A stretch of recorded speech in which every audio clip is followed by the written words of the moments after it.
पिछले साल फरवरी में टेम्परेचर बहुत ज़्यादा था, मार्च में बारिश आ गई थी, कणक बिछ गई थी,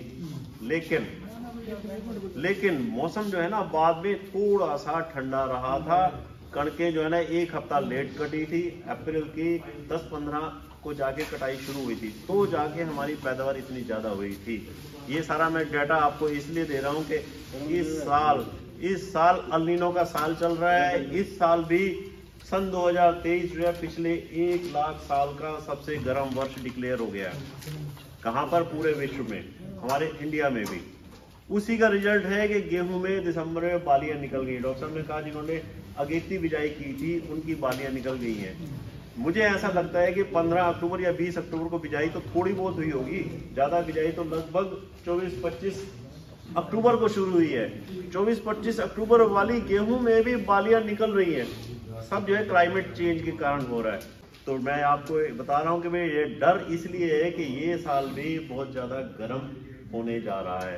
अल नीनो का इफेक्ट है ना जो। अच्छा, इस साल का टारगेट कितना रखा है?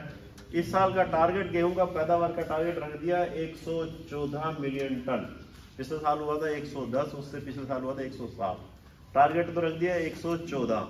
अब ये पूरा होता है या नहीं होता, आप सबको ज्यादा पता है कि गेहूं की क्या कंडीशन है। नवंबर में हम बिजाई करते हैं। नवंबर जो है ना पूरे विश्व में सबसे गर्म महीना डिक्लेयर हो चुका है। दिसंबर में भी बारिशें नहीं हुई हैं, जनवरी में भी बारिशें नहीं है। जो वेस्टर्न डिस्टर्बेंस आ रहे हैं जिनके कारण हमारे नॉर्थ इंडिया में, पंजाब हरियाणा में, पश्चिमी उत्तर प्रदेश में बारिशें होती हैं, वो ढीले चल रहे हैं, ज़्यादा सक्रिय नहीं है वो जो वेस्टर्न डिस्टर्बेंस है ना जो। उस करके उम्मीद है कि जनवरी में भी बारिश की कमी रहेगी। गेहूं की फसल में आप सबने नोट कर लिया होगा फुटाव कम है कि नहीं? कम है ना आपकी बारी। लंबाई ज्यादा खींच रही है ना, लेकिन जितने कल्ले हों उतनी बालियां होती है, उतनी पैदावार होती है। ऐसा होता है।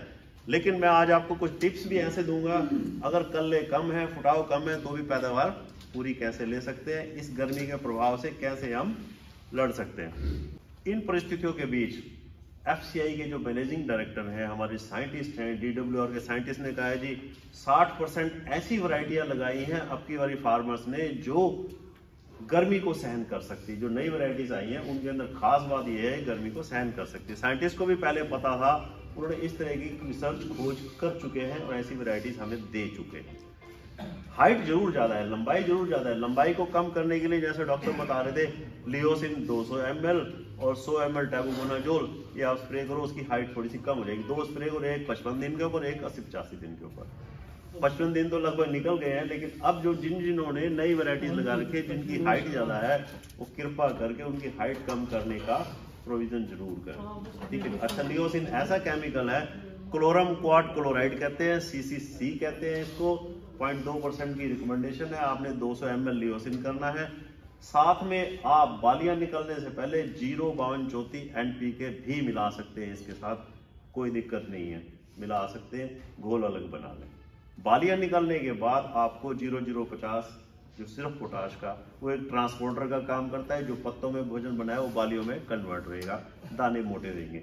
गर्मी का असर तो आएगा, लेकिन उससे अपने बचने का तरीका मैं आपको थोड़ा सा आइडिया दे रहा हूँ। एक और मैं इंफॉर्मेशन डाटा दे दूं आपको, दिसंबर अंत तक, लगभग 24-25 दिसंबर तक पिछले साल की अपेक्षा इस साल गेहूं की बिजाई 1% कम हुई है इस साल।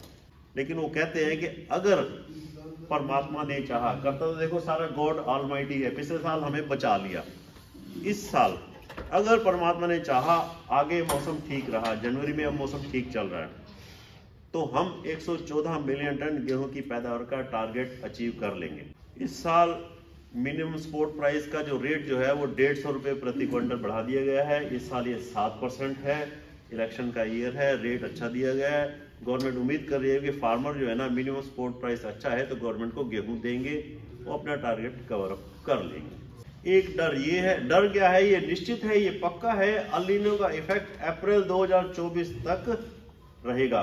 कुछ रिपोर्ट्स ये आ रही है कि इसका इफेक्ट मई तक भी जा सकता है। गेहूं के ऊपर असर पड़ेगा, पक्का है, पड़ेगा। करना क्या है, गेहूं की फसल के ऊपर इसका इफेक्ट ना पड़े, कुदरत से देखो, ना मैं लड़ सकता हूँ ना आप लड़ सकते हो, लेकिन जो साइंटिस्ट ने हमें समझाया है, बताया है, या जो मैंने पढ़ा है, वो मैं आपको थोड़ा सा बता देता हूँ। आपने जिंक, मैंगनीज, सल्फर के स्प्रे करते रहने हैं। ठीक है जी। चिलेटेड जिंक मिलता है 100 ग्राम ले लो, चिलेटेड नहीं मिलता है जो 33% वाला लेता है उसको 700 ग्राम ले लो। ठीक है जी। मैंगनीज मिल रहा है, मैंगनीज को आप 500 ग्राम ले लो। 1 से 1.5 किलो यूरिया भी ले लो। मेरी आप सबसे ये रिक्वेस्ट है कि आप ये 3-4 चीजों का माइक्रोन्यूट्रिएंट्स का एक स्प्रे तो निकाल ही दो, अगर नहीं निकाला है। जिन्होंने एक निकाल चुके हैं वो एक और भी निकाल सकते हैं। इससे आपका फुटाव में, हरियाली में, बढ़वार में, फोटोसिंथेसिस में, क्लोरोफिल में बढ़ोतरी होगी ही होगी। ये आपकी गर्मी को सहन करने की पौधे के अंदर शक्ति पैदा करेगी। एक और मैं बता रहा हूँ, जिंक और मैंगनीज 2 ऐसे माइक्रोन्यूट्रिएंट्स हैं जो बाली के अंदर दानों की संख्या को बढ़ा सकते हैं। आप ये ना सोचो कि बाली जो निकली, जितने दानों की संख्या जिस वैरायटी में होगी उतनी ही होगी।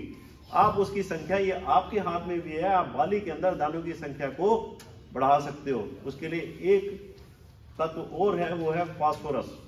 आजकल जैसे 55-60 दिन के अंदर तने के अंदर बाली, बेबी सिट्टा जो छोटा सा होता है, 1 सेंटीमीटर से भी छोटा होता है।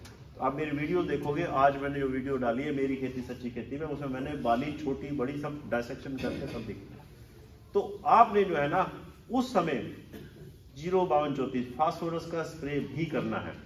05234 आता है, 1261 आता है, या आप 2 किलो, सस्ता भी बता देता हूँ आपको, 2 किलो डीएपी का एक दिन पहले आप घोल बना लो, 2 किलो डीएपी का आप स्प्रे कर सकते हो।